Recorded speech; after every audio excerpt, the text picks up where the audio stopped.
아멘. 할렐루야. 아멘. 옆에 있는 분 한번 인사할까요? 쳐다보세요. 옆에 없나요, 사람이? 뒤에 있습니까? 뒤에 있는 분 좀 그렇게 인사하세요.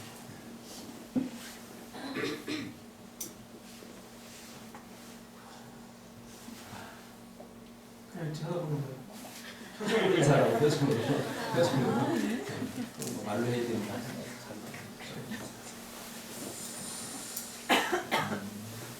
오늘 이 본문 중심에서 예수 믿는 것이 의미하는 것, 예수 믿는 것이 의미하는 것 이라는 제목으로 하나님 말씀 증거하겠습니다. 이미정 집사님 기도하고 계신가요?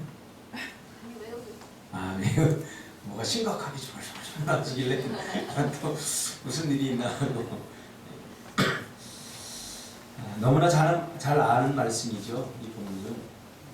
근데 우리가 너무나 잘 아는 말씀이라고 생각하기 때문에 그냥 넘어갈 때가 많이 있습니다. 그래서 오늘은 이 말씀의 의미를 다시 한번 생각해 보려고 합니다.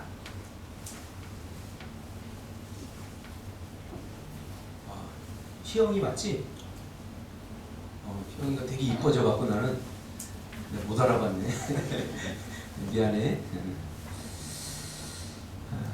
교회는 뭐죠? 교회는 예수님을 믿고 예수님을 믿는 믿음이 있어야 됩니다. 믿고 그분을 내 인생의 구주로 영접한 사람들이 모여서 하나님의 뜻을 이루어 드리도록 부름을 받은 그런 예배 공동체입니다. 자, 이 짧은 말 안에 복음이 들어 있습니다. 교회는 예수님을 믿고 믿을 뿐만 아니라 그분을 내 인생의 구주로, 내 인생의 구세주로, 그렇죠? 영접한 사람들이 모여서 하나님의 뜻, 그게 뭡니까? 생명구원입니다. 하나님의 뜻을 이루도록 부름을 받은 예배드리는 공동체, 이것이 바로 교회입니다. 그렇다면 예수 믿는다는 것이 의미하는 것이 무엇일까요? 야, 나 예수 믿어. 혹은 교회 다녀. 나 예수쟁이야. 이 예수 믿는다고 하는 것이 의미하는 게 뭘까요? 오늘날처럼 예수를 믿는다는 말이 가지는 의미가 다양하게 해석되고 또 이해가 되는 때가 있었는지 의문스러울 만큼 이 예수 믿는다고 하는 의미는 오늘날 다양하게 해석되어지고 있습니다. 성경은 한 가지를 말하는데 예수 믿는 것이 무엇이냐? 성경은 한 가지를 말하는데 오늘날 이 예수 믿는다는 것은 사람들에 의해서 다양하게 해석되어지고 있다는 사실입니다. 항상 우리가 뭔가를 드러내려고 할 때 우리는 텍스트와 그리고 역사를 되짚어 봐야 됩니다.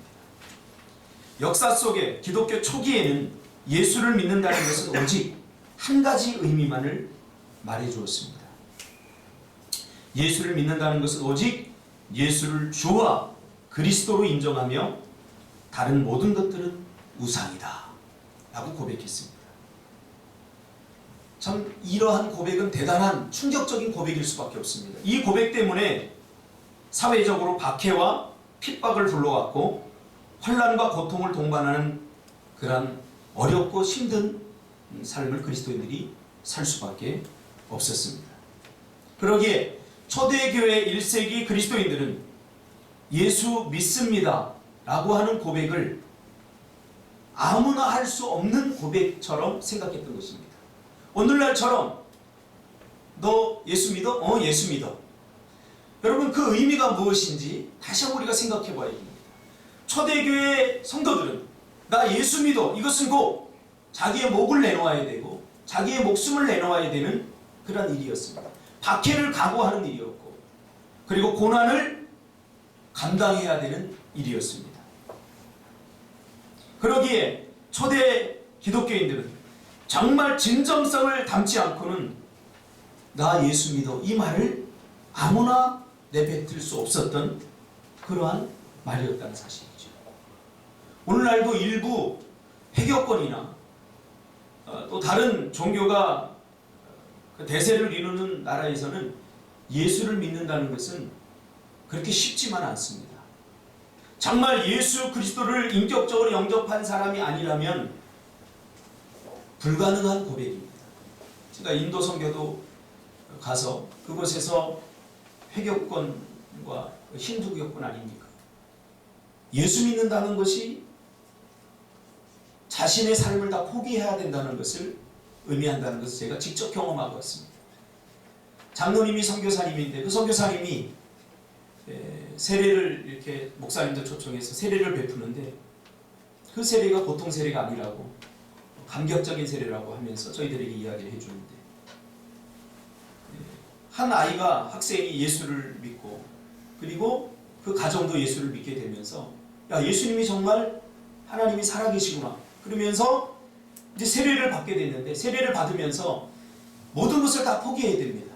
나라에서 나오는 그 도움을 받는 모든 것 다 기독교라고 쓰는 순간 인도에서는 기독교를 인정하지 않기 때문에 기독교라고 쓰는 순간 나라에서 나오는 모든 혜택 뭐 안전권이라든가 뭐 의료권이라든가 또 나라에서 나오는 혜택 모든 것을 다 포기한다.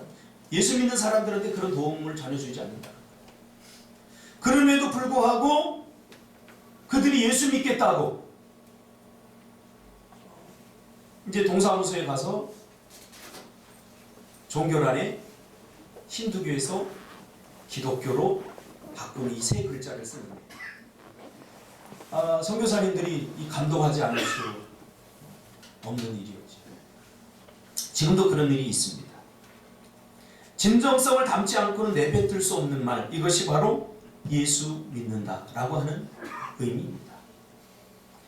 오늘날 교회 안에는 그저 기독교를 종교로서 인정하고 모임에 참석하는 사람들이 혹여 있을 수 있습니다. 이 사람들의 관심은 그저 마음의 평안과 기쁨과 교제 그리고 어쩌다가 문제가 있을 때 해결해 달라고 드리는 기도 몇 마디 그리고 복에 관심이 있습니다. 괜찮은 삶 여기에 관심이 있습니다. 좀 더 열심히 있고 적극적인 사람들은 괜찮은 교회를 만들기 위해 하나님의 방법 즉 기도와 예배와 헌신보다는 세상적인 방법으로 그것을 이루려고 고군분투하기도 합니다. 이번 주에 우리 보람 집사님이 연락이 왔어요. 목사님 생방송 투데이라는 데서 이제 우리 비즈니스 선교팀을 취재하려고 이렇게 하는데 뭐 히스토리, 옵스 이렇게 해서 알바에 대해서 이렇게 취재하려고 하는데 교회도 알리고 또 비즈니스 선교도 알리고 제 생각에 좋을 것 같아서 이렇게 추진을 하려고 하는데 어떻습니까? 목사님 의견은 그래서 제가 그거 괜찮다. 그래서 이 추진이 돼서 거의 이제 다 작가하고 연락이 다 돼서 이제 거의 이제 우리가 예스만 하면 되는 그 시점에 거기서 전화가 왔는 모양이에요. 취재를 하는데 자기들의 이제 요구 사항이 있는데 제가 그걸 가만히 들어보니까 다 거짓말하는 얘기예요. 거짓말하는. 그래서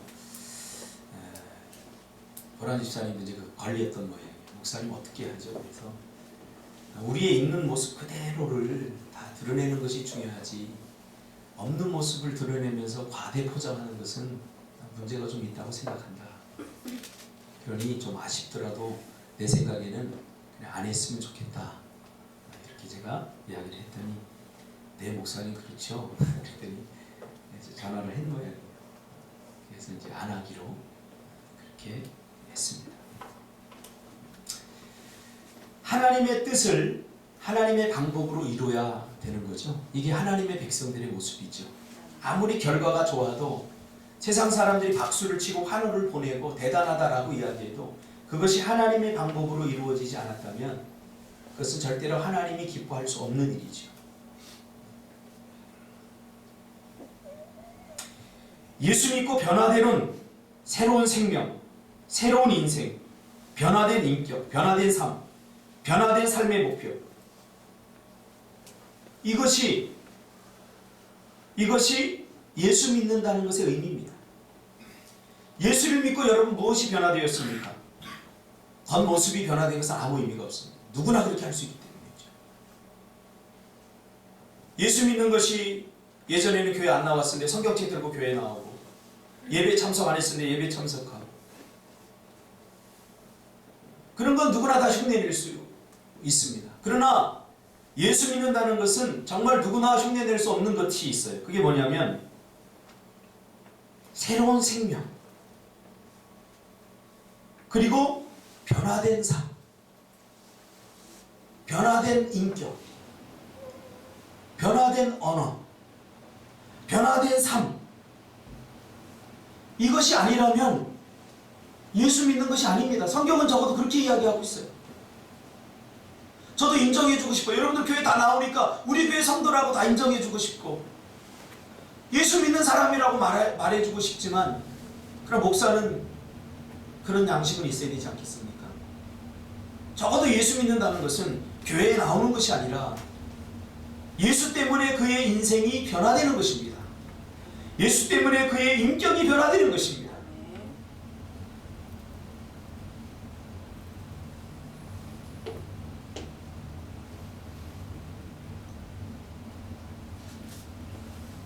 오늘날 교회 안에는 그저 기독교를 종교로서 인정하고 모임에 참석하는 사람들이 있을 수 있다는 것을 우리는 기억해야 됩니다.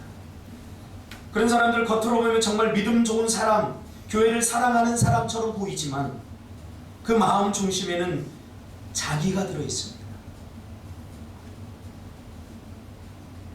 이런 사람들은 하나님의 뜻, 말씀, 예배, 기도 이런 것에 희망과 기대를 걸지 않고 자기 중심적으로 뭔가 이루기를 원하는 강한 욕망을 가지고 있습니다. 그래서 그것이 막히면 자존심 상해합니다.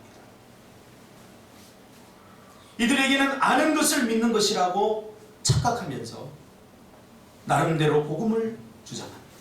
나름대로 복음. 이런 사람들이 흔히 하는 말이 있습니다. 나는 예배가 중요하다는 것 알아. 성경을 읽어야 된다는 것 알아. 기도해야 되는 것 알아. 헌금도 해야 되는 것 알아. 봉사하고 헌신해야 되는 것 알아. 이 모든 말과 함께 공통적으로 빠지지 않는 것이 있습니다. 다 안다는 것이지요. 안다고 생각하기 때문에 자기가 알고 있는 대로 하지 않으면 다 정죄하고 문제가 있다고 다른 사람들을 판단하고 정죄합니다. 그래서 모든 것을 다 아는 척합니다. 들어본 것이지 아는 것이 아닙니다. 들어본 것을 안다고 착각하는 것이죠. 이들은 자기가 말하는 기준으로 신앙을 판단하기 때문에 성경적인 기준을 말하면 그러면 너는 성경대로 다 사냐? 그러면서 강하게 불만을 드러냅니다. 이들에게 나타나는 또 하나의 증상은 절대로 자기 자신의 모습을 보지 못한다는 것입니다.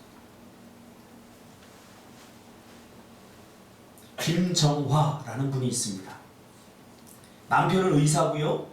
도시에서 의사 생활을 하다가 우리 상원이 어머니 고향인 의성 쪽으로 가서 병원을 개업하고 이제 병원의 의사로서 의사 생활을 하고 있는 남편을 두고 있고, 이분은 권사님이신데 초등학교 교사를 하다가 그만두고 지금은 복음 전도하는 일에 생명을 걸고 있는 분입니다. 이분은 모태신앙이고 오랫동안 이렇게 믿었다가 복음을 경험하고는 지금은 복음 전도자로 살아가고 있습니다. 앞에서 제가 말한 내용은 제 말이 아니라 이분이 쓴 책이 있는데요. 그분이 한 내용을 그대로 제가 인용해서 말씀드리고 있습니다. 그는 그렇게 고백합니다. 복음을 경험하기 전 자신의 모습을 적나라하게 드러낸 이 그분의 책을 제가 읽으면서 혹시 우리 교회에도 그럴 수도 있겠다라는 생각을 하게 되었습니다. 그는 자신이 예수 믿는 것의 진정한 의미를 모른 채 예수 믿는 척 했다라고 말하고 있습니다. 그의 책에서. 그는 교회 다니면서 오랫동안 귀로 듣고 머리로 아는 것을 믿음이라고 착각했기에 겪었던 종교적 삶을 그 책에서 적나라하게 폭로하고 있습니다. 그러면서 그는 예수님을 실제로 경험하지 못하고 관념으로 하는 종교생활은 이제 그만두어야 한다고 말하면서 하나님의 은혜를 갈망하라고 이야기하고 있습니다. 그리고 그가 복음을 경험하기 전 자신이 교회와 또 다른 사람에게 준 고통스러운 상처가 있었다고 처절하게 눈물을 흘리면서 고백하는 그 고백도 그의 책에서 읽었습니다. 이 책을 읽으면서 저는 예수 믿는다는 것의 의미를 올바로 알아야 한다는 생각을 하게 되었습니다. 그저 이제는 교회에 나오니까 성도겠거니 우리 성도겠거니 하나님의 백성이겠거니 하는 것은 그 생각을 뛰어넘어서 이제는 정말로 하나님의 백성다운 백성을 양육하는 일을 교회에서 해야 된다는 생각을 다시금 하게 되었습니다. 그러면 성경이 말하는 예수 믿는다는 것의 의미는 무엇일까요? 사실 이번 주에 제가 여러 가지 일들을 좀 정리하기 위해서 제주도를 다녀왔습니다. 가서 이 목사가 분류를 한 거 보니까 직업 분류란에 보니까 감정 노동자더라고요. 감정 노동자. 감정 노동자들은 다른 사람들이 보기에 별로 육신적인 일을 안 하니까 쉽고 편하게 생각을 할 수 있지만 아마 감정 노동을 해보는 사람들은 알까 얼마나 고달픈 것이. 그래서 감정 노동자들이 해야 되는 게 있습니다. 육체적인 일들을 많이 해야 됩니다. 우리 명균 집사님도 글을 쓰면서 스트레스 많이 받지 않습니까? 감정 노동자이기 때문에 작가가 글 쓰기 잘 쉽지 않아요. 그래서 명균 집사님에게도 많이 육체적으로 움직이라고 권면해주고 싶어요. 제주도 가서 보니까 잘 안 움직이더라고요. 움직여야 돼요. 빨래라도 하고 뭔가 자꾸 돌아다니고 움직여야 돼요. 그래야 새로운 창조력이 있거든요.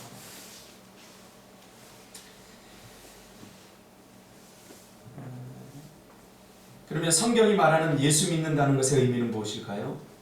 이번 주 내내 묵상을 했습니다. 나는 왜 목사가 되었는가? 부터 시작해서 내가 목회를 하는 이유가 뭔가? 진정한 이유가 뭔가? 나는 어떤 교회를 꿈꾸고 있는가? 가끔은 이렇게 정리할 필요가 있습니다. 우리의 삶을 돌아보면서 무작정 달리기보다는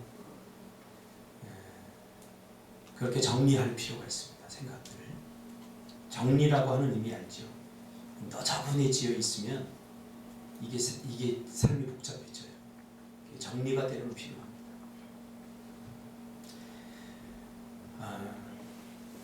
예수 믿는다는 것은 간단합니다. 내 인생의 주인이 예수님으로 바뀐 것을 의미합니다. 예수 믿는다는 것은 내 인생의 주인이 예수님으로 바뀌었다 하는 것을 의미합니다. 그리고 그분만이 내 인생의 구원자다 라고 믿으며 사는 것이 바로 예수 믿는다는 것의 의미입니다. 다른 잣대가 필요 없습니다. 지금까지 제가 성경을 읽으면서 수천 권의 책을 읽고 성경을 수백 번 읽으면서 또 목회를 해보면서 전도하면서 또 내가 인생을 지금까지 50평생 살아오면서 내리는 최종 결론은 예수 믿는다는 것은 내 인생의 주인이 예수님으로 바뀌었다라는 것을 의미합니다. 그리고 다른 것을 희망 삼지 않고 오직 예수님만이 나의 구원자다 라고 믿고 사는 것이 예수 믿는다는 것의 모든 것입니다. 그래서 예수를 믿고 나면 당연히 변화가 일어납니다. 요한복음 1장 12절에 보니까 영접하는 자, 곧 그 이름을 믿는 자들에게는 하나님의 자녀가 되는 권세를 주셨다고 말하고 있습니다. 영접한다는 것이 무엇인지 제가 이야기했습니다. 영접한다는 것은 받아들이는 것입니다. 받아들이는 것. 누구를? 예수님을. 예수님의 모든 삶에 내가 동참함으로 그 삶을 받아들이는 것입니다.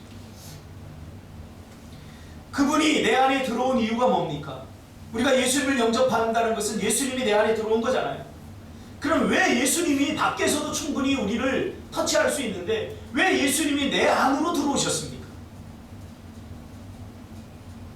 그것은 내 인생의 주인으로 들어온 것입니다. 내가 주인 노릇하니까. 주인 노릇하는 나는 누굽니까? 희망이 없는 나입니다. 죄입니다. 죄인인 나. 죄인인 내가 평생 주인 노릇하면 죄의 결과는 죄의 삭은 사망입니다. 지옥이고 죽음입니다. 그렇기 때문에 내가 내 인생의 주인 노릇하면 그 사람은 희망이 없는 거예요. 그래서 예수님이 내 안에 들어올 수밖에 없었어요. 내가 주인 노릇하지 못하도록. 나의 정체성과 나의 자유, 내 인생의 시시콜콜 참견하고 나를 학대하고 나를 괴롭히기 위해서 온 것이 아닙니다. 신앙생활이라고 하는 무거운 짐을 나에게 짊어주면서 어렵게 신앙생활하는 모습을 보면서 기뻐하고 즐거워하는 그런 싸구려 신이 아니라는 거죠. 요한복음 10장 10절에 보니까 내가 온 것은, 예수님이 내 안으로 들어온 것은 양으로, 나죠? 양으로 생명을 얻게 하고 더 풍성히 얻게 하기 위해서 내 안으로 들어오신다고 예수님이 말하고 있습니다. 그러므로 예수님을 영접한 사람은 새 생명이 생겨난 것이고 그리고 풍성한 삶을 사는 것이 당연합니다. 할렐루야. 왜 우리에게 그러면 생명을 주실까요? 왜 우리에게 생명이 필요할까요? 예수 믿기 전 우리의 영적 상태는 성경은 바로 죽음이라고 말하고 있기 때문입니다. 사람은 성경을 보니까 영혼과 육체로 구성되어 있다고 말하고 있습니다. 그런데 죄로 말미암아 그 영이 죽은 것입니다. 로마서 3장 23절에 보니까 모든 사람이 죄를 범하였다. 모든 사람의 영이 다 죽어버린 거예요. 로마서 6장 23절에 보니까 죄의 결과, 죄의 삭은 사망이라고 분명하게 말하고 있습니다. 그러니까 나는 죄로 똘똘 뭉친 나인 거죠.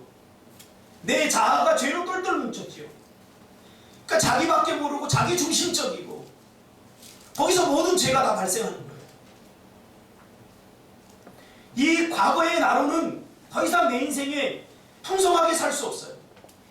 여러분, 죽은 사람이 무슨 희망이 있겠습니까? 죽은 사람은 그저 죽은 사람일 뿐이에요. 그래서 예수님이 나를 살리기 위해서 이 땅에 오신 거예요. 그분을 영접하는 순간 내 안에 새 생명이 생겨나는 것입니다. 할렐루야. 그러므로 예수님을 믿고 영접하기 전 우리의 실체는 영적으로 죽어있는 상태라고 성경은 말하고 있습니다. 이렇게 말하니까 약간 억울한 사람도 있을 수 있습니다. 내가 죄를 짓지 않았고 아담이 죄를 지었는데 왜 아담이 지은 죄 때문에 내가 죄인이라고 해야 되지? 아담은 인류의 대표입니다. 인류의 조상입니다. 인간을 대표하는 것이 아담입니다. 그러므로 인간은 몇 가지 죄를 지었기 때문에 죄인이 아닙니다. 인간은 존재론적으로 죄인입니다. 태어나면서부터 죄인입니다. 죄인으로 태어난 거죠. 그래서 누가 가르쳐주지 않더라도 다 죄지어요. 우리 애들 켜보면 알지 않습니까? 가르쳐주지 않더라도 어떻게 그렇게 죄를 잘 짓는지 몰라요. 왜 그래요? 죄를 지었기 때문에 죄인이 아니라 존재론적으로 우리는 죄인이기 때문에. 이 죄인이라는 말을 조금 알아듣기 쉽게 말하면 자기중심적입니다. 자기 외에는 없는 거죠. 그래서 우상 숭배의 실체는 뭐라고 그랬어요? 뭐 석가모니 뭐 이렇게 부처상을 만들어 놓고 절하고 그런 건 사실 우스운 이야기입니다. 근데 그게 왜 나왔는지를 우리가 파악하는 것이 우상의 실체를 깨닫는데 더 중심적으로 알 수 있죠. 왜 우상들이 나왔어요? 자기가 신이라고 인간이 하지 못하니까 그런 것들을 만들어 놓으면서 그 실체에 자기를 담아버리는 거죠. 그래서 불교의 모든 도리는 석가가 자기가 하고 싶은 것을 그대로 담아가지고 마치 종교처럼 만들어 놓은 거예요. 시타르타의 모든 자기 중심화, 자기 내면화가 되어 있는 것이 불교입니다. 자기가 신이라고 그러면 안 되니까. 그래서 우상 숭배의 중심은 자기 중심성이 있습니다. 인간의 자기 숭배와 자기 중심화, 그것이 바로 우상입니다. 그 우상은 다른 데 있는 것이 아니라 내가 내 인생의 주인이라고 말하는 순간 자기가 우상이 되는 거죠.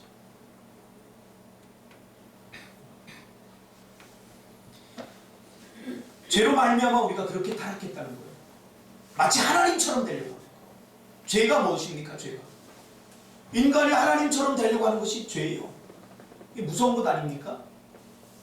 인간은 피조물이기 때문에 절대 하나님이 될 수 없습니다. 그래서 선악과는 피조물과 조물주를 나누는 그 기준이 바로 선악과입니다. 이것을 따먹지 않는 것으로 인간은 하나님이 조물주라는 사실을 인정하며 사는 것입니다. 근데 이것을 따먹음으로써 나도 신의 대열에 참여하겠다는 거죠.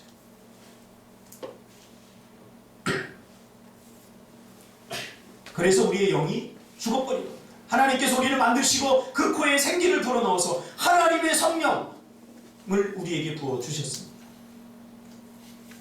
영이 죽으니까 우리 육체만 하는 거죠. 영이 하는 역할이 뭡니까?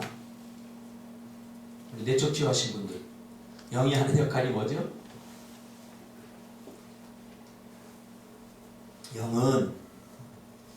영을 하나님께 왜 불어넣으셨어요? 그래 사람만 만들어 놓으면 되는데 하나님과 교제하고 싶어서 영을 불어넣으신 거예요. 그래서 영이 하는 역할은 하나님과 교제하는 역할을 합니다. 그리고 하나님의 신이 임재하는 역할을 합니다. 그래서 하나님의 신이 임재하는 사람은 영이 살아있는 사람만 임재합니다.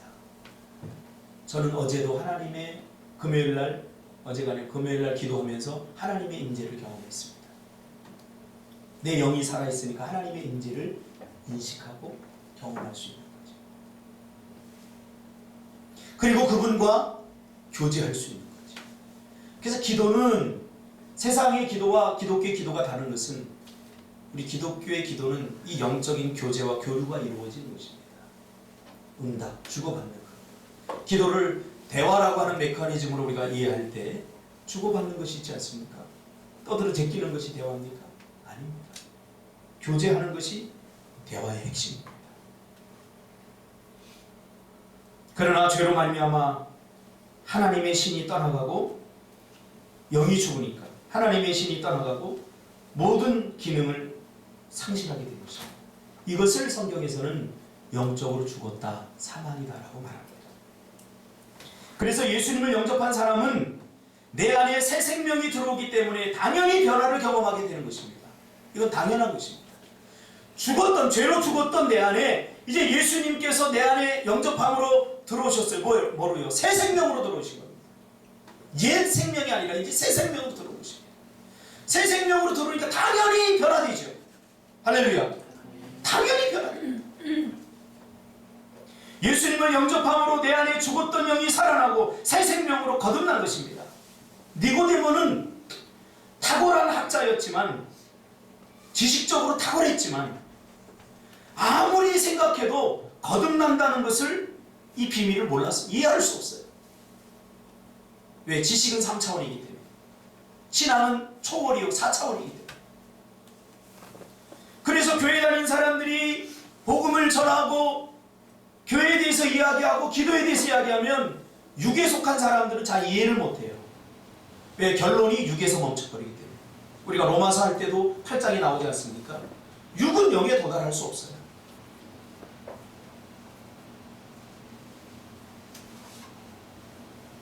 그래서 니고데모는 거듭남을 어머니의 뱃속에 다시 들어갔다 나올 수 있습니까?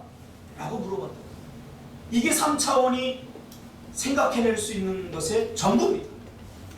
예수님이 물과 성령으로 거듭나지 않으면 하나님 나라를 볼 수 없다고 하니까 그러면 나도 보고 싶은데 그러면 어머니 뱃속에 다시 들어갔다 내가 다시 나와야 됩니까? 라고 물었던 거죠. 이 탁월한 학자가, 이 탁월한 율법 해석자가, 이 탁월한 엘리트가 결국 생각하는 게 뭡니까? 어머니 뱃속에 다시 들어갈 수 있습니까? 사람이? 이거 생각합니다. 지금 예수님은 영에 대해서 이야기하고 있는데, 영적 세계를 이야기하고 있는데 이 탁월한 학자는 결국 육의 해석을 내릴 수밖에 없었죠. 그러므로 우리는 예수를 믿기 전 내 인생의 주인으로 살았습니다. 내 삶의 주인이 누구인가 알아보는 것은 크게 어렵지 않습니다. 모든 것의 중심에 자신이 딱 버티고 있는 사람은 자기가 아직도 자신의 인생의 주인이며 아직도 예수님을 영접하지 못한 사람입니다. 성경이 내리는 결론입니다. 아직도 자기가 자신의 인생의 주인인 사람의 삶은 성경은 어떻게 규정하고 있습니까? 육체에 속한 사람이다라고 말하고 있습니다. 즉 영적으로 죽은 사람이다라고 말하고 있습니다. 갈라디아서 5장 20절에서 21절을 보니까 육체의 일, 영이 죽은 사람들의 일은 분명하니 곧 음행과 더러운 것과 호색과 우상숭배와 주술과 원수 맺는 것과 분쟁과 시기와 분냄과 당 짓는 것과 분열함과 이단과 투기와 술 취하는 것과 방탕한 것과 또 그와 같은 것들이라. 전에 너희에게 경계한 것 같이 경계하노니 이런 일을 하는 자들은 하나님의 나라를 유업으로 받지 못할 것이요. 예수 믿는다는 것은 인생의 주인이 예수로 바뀐다는 것입니다. 더 이상은 스스로 자기 인생의 왕 노릇하지 않는다는 것입니다. 그래서 예수님을 영접한 사람들은 내가 할게요 하지 않을게요 라고 말하지 않고 예수님께 물어보는 거예요. 왜? 예수님이 내 인생의 주인이기 때문에. 내가 내 마음대로 할게요 안 할게요 하는 것은 내가 내 인생의 주인이기 때문에. 그래서 초대교회 성도들은 원수 같은 사람도 사랑할 수 있었습니다. 왜요? 주인이 사랑해야 되냐고 하니까. 내가 고상해서 내 고상한 인격의 돌을 닦아서 원수라도 사랑할 만한 그런 수준의 사람이 세상에는 없습니다. 그래서 이것은 오직 스가랴서에 보니까 여호와의 신으로 된다고 말했습니다. 신앙생활도 내 힘으로 하려니까 힘든 거예요. 여호와의 신으로 해야 돼요. 하나님께 물어보세요.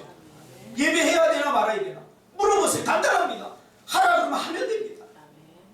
내 안에 옛 육체가 남아서 지겹도록 하고 싶지 않으니까 이게 갈등이 일어나는 거예요. 그래서 사도 바울이 뭐라고 얘기합니까? 오라 나는 공고한 사람이다. 사도 바울 같은 사람도 예수님을 영접하고 나서 얘 자아가 자기를 괴롭히는 걸 깨달았어요. 이게 뭐지? 나는 예수님을 믿었는데 예수님 나의 구주인데 내 인생의 주인은 내가 아닌데 그런데도 끊임없이 사도 바울에게 얘 자아가 네가 인생의 주인이야. 네 마음대로 해. 네 뜻대로 해. 하면서 유혹하는 걸 보면서 사도 바울이 내린 결론이 뭔지 아십니까? 이게 희망이 없다 나는. 옛 나는 희망이 없다. 그래서 과거의 사도 바울의 모든 것을 사도 바울은 뭘로 여기냐면 배설물로 여겼어요. 사도 바울은 가말리엘 문화에서 탁월한 지식을 공부한 사람이에요. 박사급. 그의 가문도 유대 전통 가문. 종교적으로 뛰어난 사람이에요. 자랑할 것이 얼마나 많습니까? 그러나 그 모든 자랑할 만한 것들을 다 똥이다. 똥. 배설물 똥처럼.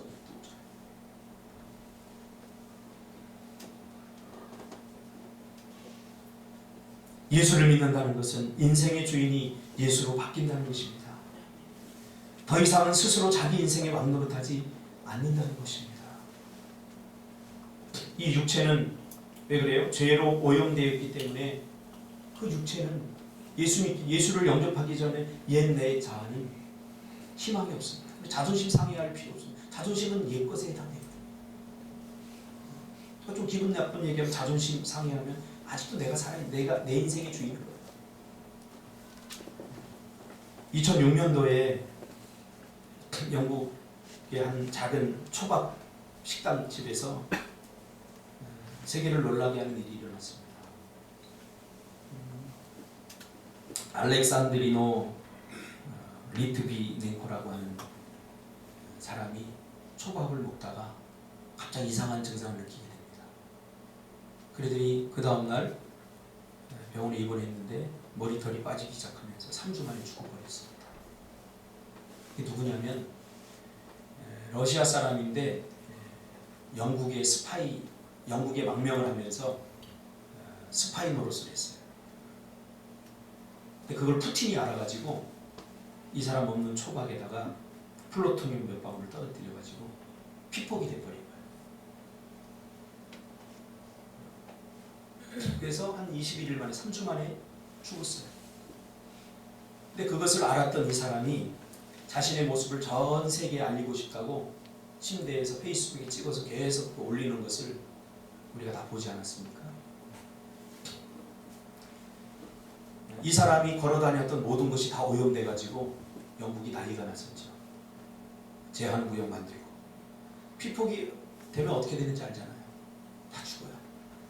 그가 다녔던 식당, 갔던 병원 다 물어버렸어요. 출입금지 구역이 다 돼버렸어요. 죄라고 하는 것은 이렇게 무서운 거예요. 우리를 사망으로 이르게 하는 거죠.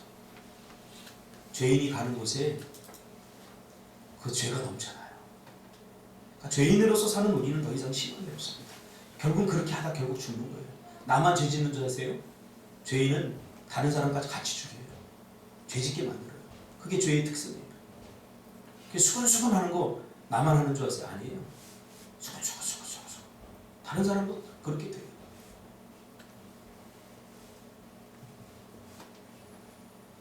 그래서 그 죄로 오염된 나의 과거의 나를 십자가로 예수님의 못 박아 죽이고 내 안에 새 생명을 주신 것입니다.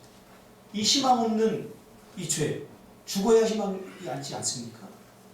그래서 예수님이 십자가로 죽이신 거예요. 내 안의 죄를. 그러면서 예수님이 선언합니다. 이전 것은 지나갔으니 보라 새 것이 되었다. 그래서 갈라디아서 5장 24절에 그리스도 예수의 사람들은 육체와 함께 그 정욕과 탐심을 십자가에 못 박았느니라 라고 고백하는 겁니다. 여러분 예수님을 정말 영접했다면 여러분은 과거에 여러분 육체는 십자가에 못 박아 다 죽은 사람들입니다. 할렐루야. 옛것은 희망이 없으니까 죽어야 돼요. 근데 아직도 옛것을 갖고 사는 사람들은 아직도 영접하지 않은 사람들. 김정화 권사님은 그의 책에서 이렇게 고백합니다. 그리스도가 십자가에 달리셨을 때 나도 함께 죽었다는 것이 믿어졌다. 예수님이 십자가에 달리셨을 때 2000년 전에 달리셨을 때 그때 나도 십자가에 함께 죽었다는 것이 믿어졌다는 거예요.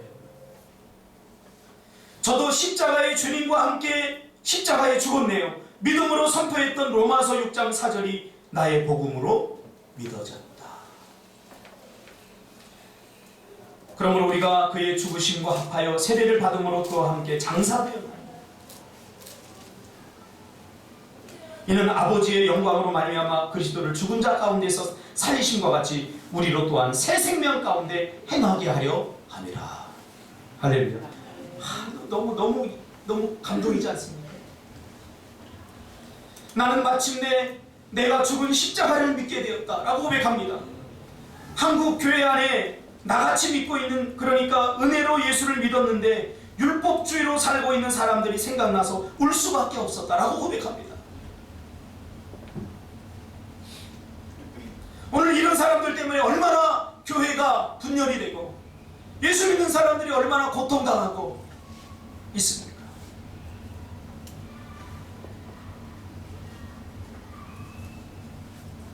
내가 십자가에 죽었다는 것이 믿어지니 일상이 감격이었다라고 고백합니다. 그렇지 않습니까? 나의 삶 곳곳에서 죽은 나를 보게 되었다. 참자 죽어야지 하며 애쓴 것이 아니라 그저 믿음으로 내가 십자가에서 주님과 함께 죽었다는 것이 믿어지자 변화가 일어났다. 할렐루야. 믿음대로 사라지게 되었다. 그 책 읽어보면 예수 믿었음에도 불구하고 맨날 남편과 싸웠던 이야기가 나옵니다. 예수님을 영접하면 맨날 남편과 싸우지 않습니다. 내가 죽었는데 진정 용서가 뭔지를 경험하게 되죠.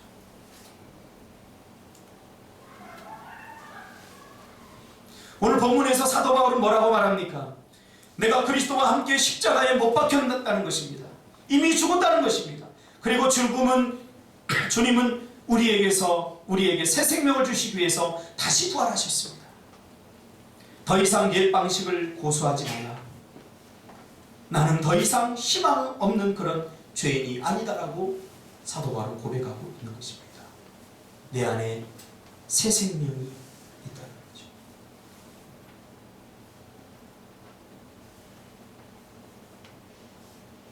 나를 복된 존재가 되게 하기 위해서 그분이 내 안에 들어오셔서 내 삶의 주인이 되어 주셨습니다.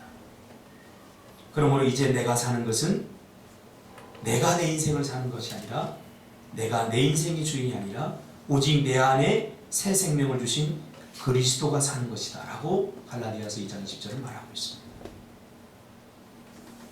간단합니다. 이제 내가 내 인생을 사느냐, 내 안에 계신 예수의 삶을 내가 사느냐, 이것에 의해서 내 삶이 결정되어지는 것입니다. 어제 어떤 친구가 찾아왔어요.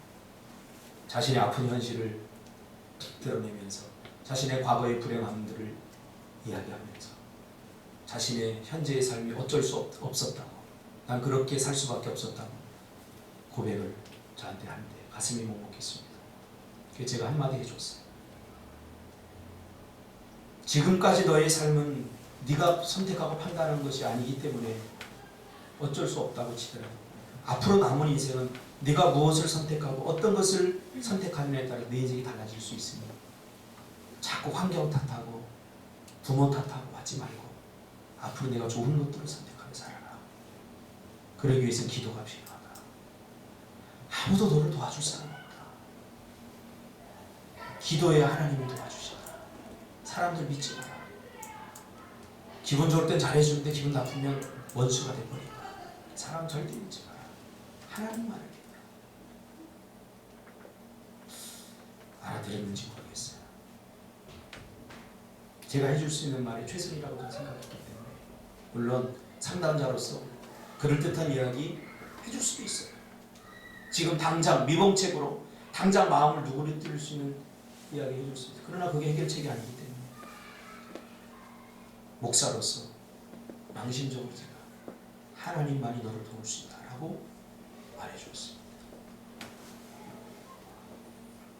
예수님이 내 안에 들어오신 것은 나를 복된 존재가 되게 하기 위해서입니다.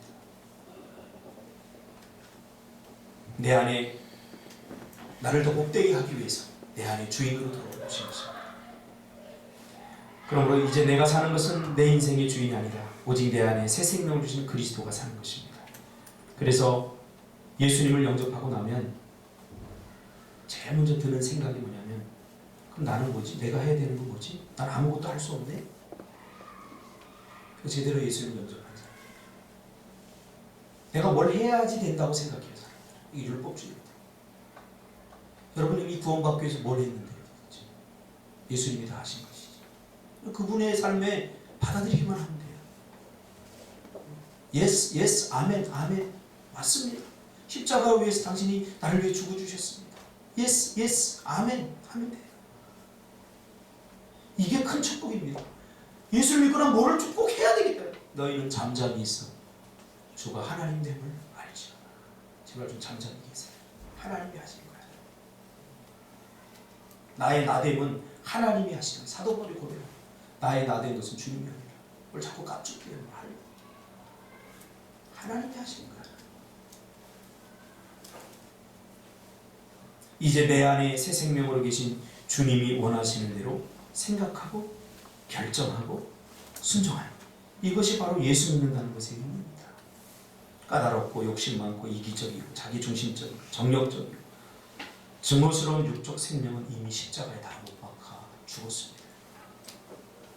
그러므로 이런 육적인 것들을 거부하시기 바랍니다. 거부해야 돼요. 해결은 할 수 없지만 거부하면 하나님 기뻐하십니다. 그걸 사랑하면 안 돼요. 그러므로 바울에게 있어서 그리스도인의 생활이라고 하는 것은 결국 단순한 흉내내기가 아니라 구세주의 죽음과 부활에 영광스럽게 직접 참여하는 것이었습니다. 바울에게 있어서 그리스도인은 그리스도의 몸의 한 지체요, 뼈 중에 뼈요, 살 중에 살이었습니다. 그에게 사는 것은 곧 그리스도였습니다. 우리는 자신의 운명을 책임질 수 없는 운명이면서도 이기적이게 나 스스로 통치권을 주장하면서 살아가고 있지 않습니까? 여러분의 인생 여러분이 책임질 수 있어요? 어떻게 책임집니까? 그러면서 마치 자기가 자기 인생의 주인인 것처럼 살아가고 있죠. 내 마음대로 살고 싶지만 그러나 돌아보면 내 마음대로 사라졌습니까? 돌아보세요. 내 뜻대로 하고 싶죠. 내가 원하는 대로 다 하고 싶죠. 그게 우상숭배니까요. 하나님의 뜻대로 해야지. 내 마음대로 하고 싶고 내 뜻대로 다 하고 싶죠. 그래서 계획도 세우고 그렇게 됐냐 말이에요. 지금 내가 50을 살아보니까, 죄송합니다 여러분들, 50을 살아보니까 지금까지 내 뜻대로 된 게 없어요. 여러분이 지금의 삶이 여러분이 그토록 꿈꾸었던 그런 삶입니까? 지금? 묻고 싶습니다. 내가 삶의 주인으로서 살고 있는데도 내가 원했던 모습으로 살지 못하는 이유, 이것은 내 인생의 주인이 내가 아니라는 증거입니다. 그래서 우리는 하나님을 떠나서는 아무리 발부둥 쳐도 자신이 계획한 대로 살아갈 수 없습니다. 그러나 하나님의 뜻에 내가 순종하기 시작하면서부터 하나님은 나를 긍휼히 여기셔서 내 뜻대로 해주시더라. 잠언 16장 9절, 사람이 마음으로 자기의 길을 계획할지라도 그의 걸음을 인도하시는 여호와시니라.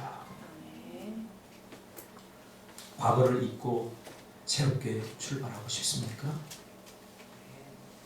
그러나 늘 우리는 작심삼일이지 않습니까? 그래, 설교 듣고 은혜 받고 이제 정말로 내가 내 인생의 주인으로 살지 않아야지. 근데 또 3일 만에 또 무너져요. 왜 그런 줄 아세요? 새로운 결심은 있었지만 그 결심을 이루어 나갈 새로운 사람이 안 됐기 때문에. 결심보다 중요한 것은 아이덴티티, 그 사람 정체성입니다. 예수님이 새롭게 되었다라고 말할 때는 내가 새롭게 살아야지 말하지 않더라도 새롭게 된 사람 새롭게 살게 돼 있어요. 그러니까 어디서부터 출발해야 되는지 알겠죠? 결심에서 출발하면 안 되고요. 정체성에서 출발해요. 새롭게 된 사람은 결심하지 않더라도 새롭게 살 수밖에 없어요. 서울대 간 사람은 서울대 가려고 애쓰지 않더라도 그냥 살면 서울대생이 되는 거예요. 서울대 학생이 돼야지 라고 백날 결심해 보세요. 수능 쳐서 서울대 들어가지 않는 한 백날 결심해서 작심삼일이 돼요. 그리스도인의 삶도 마찬가지입니다. 백날 기도해야지, 백날 예배 잘 드려야지, 선교해야지, 백날 해보세요. 내가 새로워지지 않는 이상 그것은 작심삼일이 될 수밖에 없어요. 그리스도 안에서 새로운 피조물이 되었다는 것은 내 자아가 새로워졌다는 것입니다. 하나님을 마음에 두기 싫어하는 옛 자아는 십자가에 이미 죽었습니다. 그러므로 이제 여러분의 삶의 주인은 예수님이십니다. 기도하겠습니다.